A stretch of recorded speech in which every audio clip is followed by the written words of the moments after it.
son procès xëy na am na lu ñu ci wax ak justice bu France ak bu Sénégal am na loo xamante ne xëy na sunu autorité judiciaire la ak les autorités françaises judiciaires françaises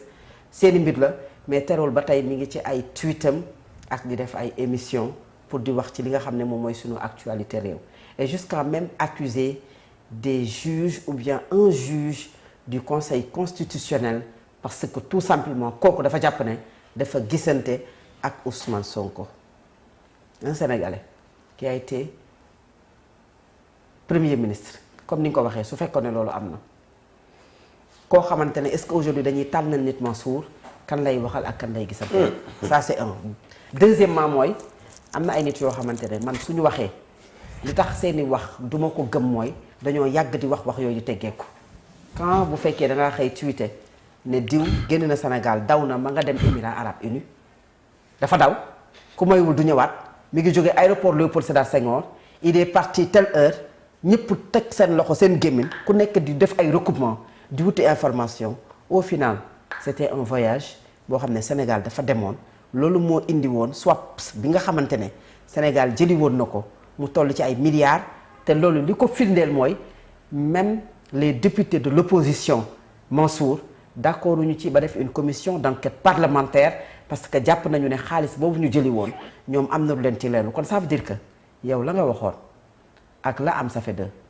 tu disais que cet homme il est parti ci ay mbir yu lëndëm alors que kii dafa demoon pour wuti xaalis pour le Sénégal beneen bi mooy dañoo jékki-jékki nga tweeté nga ne y a une réunion d'urgence fa nga xam ne mooy cité kër góor gi diw il va démissionner il a rencontré ñi nga xam ne mooy ses lieutenants ba wax na ak ñoom est-ce que il a démissionné wala il a été lan limogé dañ ko dàq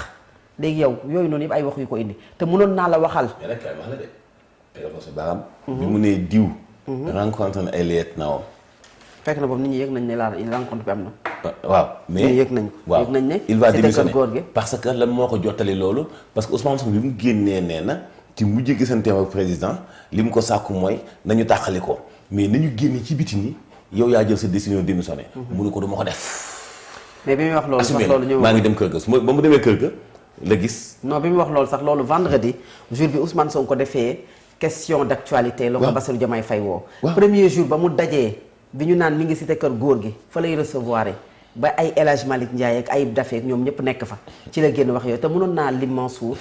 ay mbir yoo xam ne pour avoir fait des émissions avec lui yoo xam ne wax na ko léegi nag kooku su fekkee day wax mu tegg mu dem tuumal Mansour un juge xam nga Sénégal la ñu toog jël ñaari juge du conseil constitutionnel ñu tuumal leen de corruption dans ce pays ñu organiser benn waxtaan au palais de la République waxtaan boo xamante ne c'est le PDS qui avait accusé 2 juges du conseil constitutionnel de corruption ñu ne c'est qui le corrupteur ñu ne Amadou Ba gis nga ñun suñu politique yi Mansour nit ñi maanaam comme si dañoo yor ay xale yu ndaw ñu toog pale ñu waxtaan man fi may defee émission ci biir émission bi laa jot information ne élection yi dañu koy reporter parce que demain à l'Assemblée nationale dañuy waxtaan pour nu ñu defee une commission d'enquête parlementaire contre 2 juges du conseil constitutionnel ces 2 juges là Cheikh Ndiaye avait porté plainte mooy ki muy tudd ni léegi loolu ana fan la mujj cette commission d'enquête parlementaire dans un pays comme le Sénégal on met au banc des accusés une institution aussi importante que le conseil constitutionnel parmi 7 sages ñu ne ñaar ñi dañoo leen na ger pour que ñu empêcher tel candidat telle personne mu nekk candidat te ki leen ger candidat la valide nañ candidature am loolu bu doon lu am la est-ce que nit ñi dañuy tëddi di nelaw fan la mujj donc dans ce pays on permet à des politiques Mansour au dos des Sénégalais ñuy waxtaan di comploter di tuumal ay gor di tuumal ay nit yoo xamante ne ba tey parce que xam nga tax ñun ñu jàppee ne tuuma la mooy dañoo am ay bànqaas ci réew muy justice yow nga am sañ-sañ def une plainte nga déposer ko kooku ñu woo ko laaj ko enquête bi dem jusqu'au bout Sénégalais yi xam mais fii ak enquête bi demul jusqu'au bout yow mi ko tuumaaloon waxatoo ci yaa ngi toog parce que yéen a ngi nekk ci yéen kon yéen ci ay pexe ngeen nekkoon mooy juge yooyu bu fekkoon ne def nañu li ñu leen di tuumaal kon du ñu dem ba conseil constitutionnel fi muy jeexee ñoom ñoo valider la candidature de Bassirou Diomaye Faye valider son élection le président du conseil taqal Bassirou Diomaye Faye caq bi nga xamante ne moom la prêté serment keroog bi muy jàkkaarloog Sénégalais yi le 2 avril moom laa lay wax ne maanaam yàpp gu ñuy yàpp yenn saay te loolu ci ay waxtaan ak ci ay complot ci ak ay deal moom la ñu ko defee ci au dos des Sénégalais xëy suba teel loolu fàtte nañu ko ba teg ko fële léegi ñu indiwaat beneen dossier tegaat ko ci kaw banqaas bu mag boo xam ne même l'image du Sénégal la ñuy écorner mooy tel juge il a été reçu par telle personne ku moytuwul kooku ko recevoir dina ko get wala ku moytuwul décision bi muy jël sur juróom-ñaari nit bu dee gisee am na et je n'y crois pas moom laa la wax ne ay kaddu yuy jóge ci yenn nit yi man de en tant que journaliste man duma ko gëm parce que métier su fekkee ne lépp la boo ci fay loo ci bopp man de duma ko gëm waaye duma ko sànni parce que biir na ma ni moom amul intérêt à 100% ci moom li muy wax mais li ma bëgg a xam mooy ki koy waxloo ak kan moo am intérêt ci li muy wax et loolu Fatou tôt et tard dafay feeñ joxe nga sànq benn exemple ci conseil constitutionnel PDS gi taxaw tuumaal leen ba ci gën a rekam bi cëgg desul ci guy Karim Wade nekkul di glorifié yow ni moom bokk na ci ñi fal Diomaye c'est tellement paradoxal. moom laa lay wax suñu politique yi. comprendre nga. de loolu laa lay wax tellement paradoxal. loolu laa lay wax. mais n'empêche doo ko minimiser parce que benn at lañ ci teg wala lu manqué benn at ñuy dem ci élection législative mu ñëw àndaat ak Macky Sall ci wàllu campagne. ñu bëgg a daaneel Aminata Touré ñu àndaat ak Macky Sall. foofu laa doon ñëw ak. tey ñii député yii nii ban turu groupe parlementaire la ñuy mbubboo. takku wàllu luy takku wàllu. PDS APR PDS ak APR kese du la neen léegi nag ñoom kan la ñuy xeex ak kan la ñuy xeexal ci biir Pastef gi ñu souteniroon ci élection présidentielle yi Madiambal doo gëm li mu wax doo ko jox valeur mais dama ni li muy wax lépp dafay am coïncidence te dafay am circonstance député yi dañoo mépp ñetti yoon c'est-à-dire mooy respecté wuñu Sénégal yi amuñu crédibilité li ñuy xeex parce que wóoluwuñu li ñuy xeex parce que ñemewuñu ki ñuy dóor xamuñu fi ñu jëm parce que annoncé nañ ko bii mooy ñetteel bi yoon ñuy annoncé seen saisine conseil constitutionnel entre temps ñun ñu fuité information ne président jokkoon ak conseil constitutionnel dara amu ci te ñoom ñu fuité information bi ñoom dañu am accord ak ki leen di waxal xam nga yow da nga ni wax ji doo ci lépp doo ci fay parce que yow la parce que man la parce que kaneen la am na ñoo xam ne nag fay ak lebaleen dugal ci métier bi. ils sont des milliardaires. kooku nag du ma sànni la muy wax damay xool fan lay waxee pour ma alerter éveiller conscience yi que non seulement lii ñuy wax ni waxul dëgg mais dañoo war a xam lan moo nekk ci ginnaaw ak kan moo nekk ci ginnaaw ku koy defloo ku koy wax ak li ñu jublu ci wax ji parce que déjà li mu tëmbal mooy Ousmane Sonko ngi daw conseil constitutionnel jël dogal wàcc ak député am moo tax ma ngay làqatu ji ci magistrat ba loolu la jublu ci wax ci mais li nga koy fi nga koy weddee mooy est-ce que Ousmane Sonko mu gisee ak magistrat boobu dafa alam est-ce que daganul est-ce que egg na ci fii waa PDS eggoon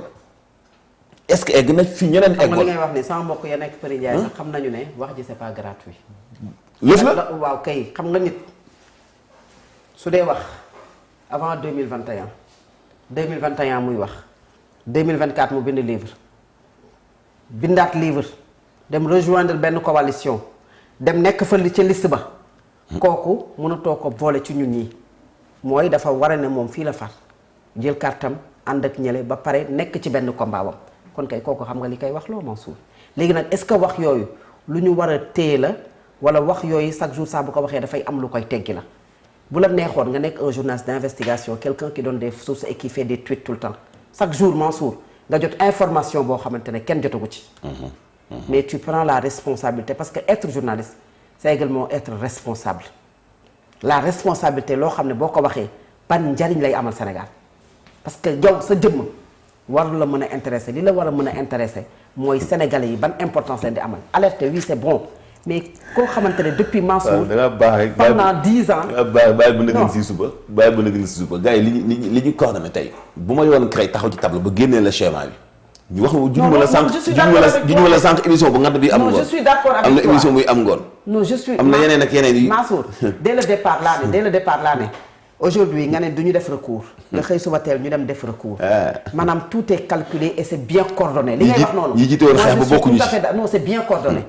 bien coordonné au Sénégal dans la sous-région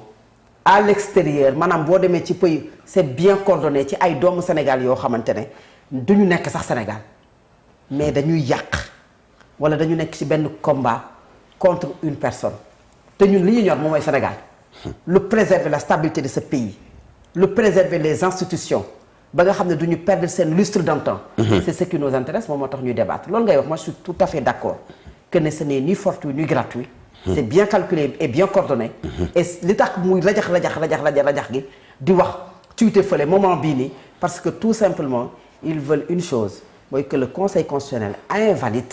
la réintégration d'Ousmane Sonko loolu lañ bëgg léegi nag le Conseil constitutionnel jàpp naa ne bànqaas la man sama xalaat. moo leen di influencer Mansour. Moi je ne fais qu'analyser et je ne cherche à influencer personne sa xalaat du moo leen di influencer.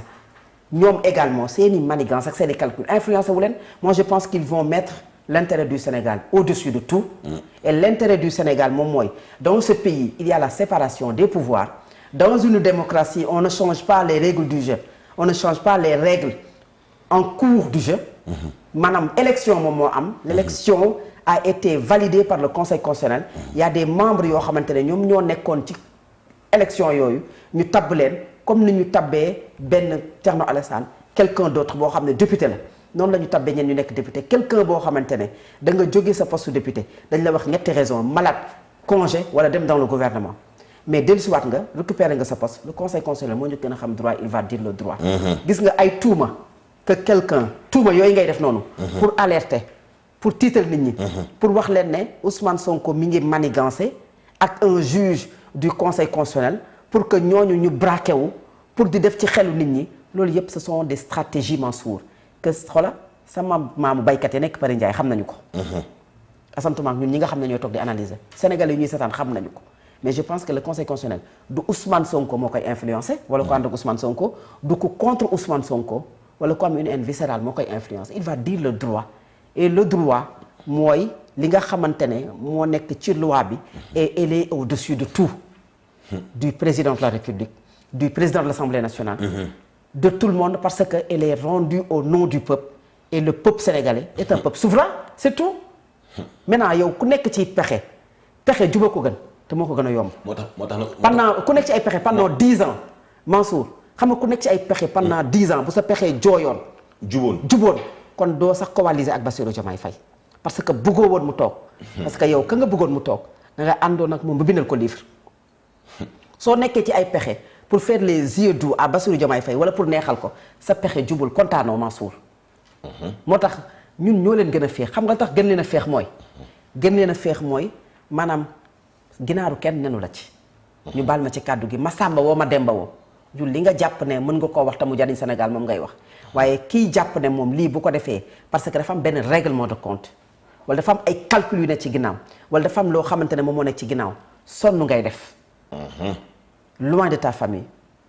loin aujourd'hui de tes entreprises loin de tout et dans des manigances du matin au soir ça sert à quoi man le 24 mars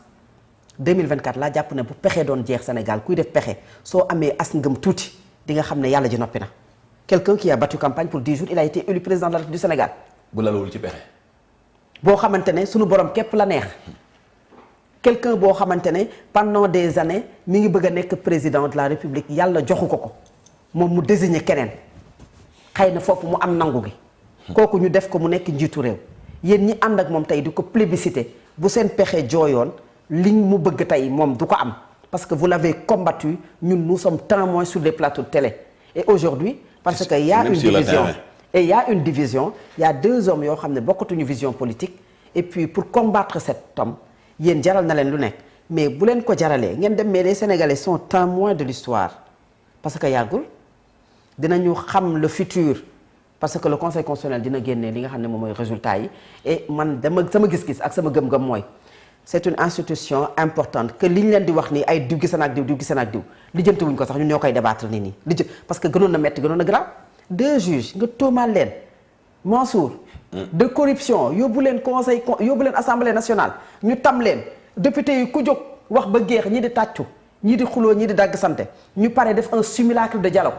à Diamniadio reporter l'élection présidentielle c'est ce qui était au dialogue proposé le 2 juin pour l'élection présidentielle ñenn ñi di wax mois de décembre comme le conseil constitutionnel boobu ñëwee lu mu leen wax ni c'est ce qui propose juin ni c'est ce qui propose le 15 décembre l'élection présidentielle va se tenir le 24 mars le 24 mars nit ñi xam kan moo nekk njiitu réew bu Sénégal noonu ñu ko falee noonu la ñu falee ay député yooyu am koo xam ne dafa bokkoon ci moom muy keneen ak keneen s'ils doivent reprendre leur poste de député Sénégal dañ leen di bàyyi ñu reprendre seen poste de député bu ñu amee leen lu ñu def loo xam ne d'accorduñ ci on sera ici sur le plateau on va en débattre s'il faut critiquer analyser parce que loolu mooy analyser et commenter les faits sont sacrés le commentaire est libre et c'est du fait factuel. man di dafa am lu ma jaaxal mooy Ousmane Sonko mbiram dafa am benn mbir mu similaire ci Assemblée nationale te coow jibu ci. Momar Talla Ndao ak Amadou Ba il a été député à l'Assemblée nationale. laata loolu moom dañ ko nommé woon le 11 avril 2024. ci la jël service au ministère des collectivités territoriales. mu suspendre mandatam bu député beneen député ñëw remplacer ko mooy Abdoulaye Thomas Faye. amul bi ñu ko wàccee mu dellu si waat assemblée nationale coow amul. amul coow. Ousmane Sonko dellu si waat assemblée nationale coow jib. day am coow. mën nañu wax ne peut-être c'est Ousmane Sonko c'est la personne de Ousmane Sonko moom moo indi coow li. en tout day am cas ce qui est sûr et certain. te ñi sabab coow li duñu wax dañ leen di waxal. waaw kay dañuy. maanaam coow li dañ leen di waxal. xam nga ma démb maa ngi koy wax. dafa am faneen fu ma déggee bi Ousmane Sonko naan bu leen xeex bu leen xuloo bàyyi leen ci internet yi di wax nag su lu noonu luy tax nit am ci yow yoon maanaam yéegal leen niveau débat bi wàññi wax ji nekk ci liggéey bi taxawal base yi te bañ a tooñ kenn man am na ñu ko déggee ni ci dégg bu forme bi quoi que bu kenn di def ay poste di tooñ kenn bu kenn di def ay nii di tooñ kenn mais man dégg naa ci ba ne bu gën a xóot que fexe leen ba ñoŋal seen bopp ci li yàqkatu daaw yi doon yàq seen ay der ci kanamu kilifa yi diine yi quoi Sénégal que ay nit fit na ngeen parce que am na luy ñëw lu ngeen war a xaar loo xam ne bu ñu ci yeggee ñëpp dinañu xam ni dañu leen a tooñ donc ne leen tekk toog fi ngeen toog parce que bëgg ak bañ daal yu leen tooñ yoon boobu la ñu jaar gis nga boo muusee faatu ci guerre nekkuñ ci guerre certes mais damay joxe image rek quoi l'art de la guerre boo ci nekkee faatu bul xeeb sax benn picc boo xam dafa naaw tim la bul xeeb sax benn picc bu naaw tim la parce que picc bi mën nañ ko takkal caméra ak ay images yu ñuy capté donc toujours da ngay am vigilance Sénégalais yi dañu tànn ay député Sénégalais yi dafa am majorité bu ñu def boo xamante ni bii dañ ko jox Ousmane Sonko ak ki Ousmane Sonko joxoñ te loolu foog ñu nangu ko ci wàllu politique guddi yi ñu toll amul benn homme politique boo xam ne ëpp nga doole Ousmane Sonko ci Sénégal mais am na ñoo xamante ni bii comme ki mu wóolu woon ki Ousmane Sonko wóolu woon ni waa Sénégal tànn leen ko moo ni Ousmane Sonko wóolutuma la pour liggéey ak yow waaw mais léegi kay kon taxali ko nañ ku nekk di nga am foo jëm comme ku nekk am nga foo jëm ku nekk dina xalaat ci wàllu technique fan lay jaar pour mën a échapper ki ci des parce que boo ko yëgee ak boo ko yëgul bu ñu ko affiché ak bu ñu ko affiché wul ñoo ngi xeex te ñu ngi planifier lu méttee métti ci wàllu xeex parce que it nag président Diomaye ñëwul pour ñu koy gagner ci ay élections ñëwul pour ñàkk élection locale yi te amul parti politique coalition la am te fi nekk nii àndandoowu coalition bi li muy neex moom mooy sookul bi dara wóoru ci est-ce que am na confiance à 100% ci ñi mu àndal ci wàllu politique ñu ngi mettre pression faaw élection am li tax Ousmane Sonko di leen focus ci élection yi parce que xam na lu bëri lu mën a xew suñu diggante ak élection yi commencé nañu ci di wax mais dañuy wax li yoon wax dañuy wax li calendrier électoral bi wax mais amul kenn tey koo xam ne am nga certitude wala confiance ci ne élection yi dañ koy def janvier 2027 fii boobu lu nekk mën na xew ñu ngi planifier ñu ngi tabax mais mooy li ma débuté woon Al Amine foofu laay jeexale encore une fois ñi jige président de la République nañ ko wax ni ëllëg ki si biir moom la Sénégalais yi di laaj ay compte mooy lu ne mun a xew mais moom dong mooy ki mën a régler calmer situation bi. le garant de la stabilité dans ce pays. li indi daal ci dëkk bi ci loxoom la nekk te moom la ñuy laaj ay compte. merci Mansour waxtu yi ñu cërale woon jeex na. Fatou Abdou jërëjëf merci beaucoup waay. cant ak gërëm ñeen na leen. jaajëf jërë ngeen jëf cant bi ak suñuy programme ñu yendoo ak jàmm.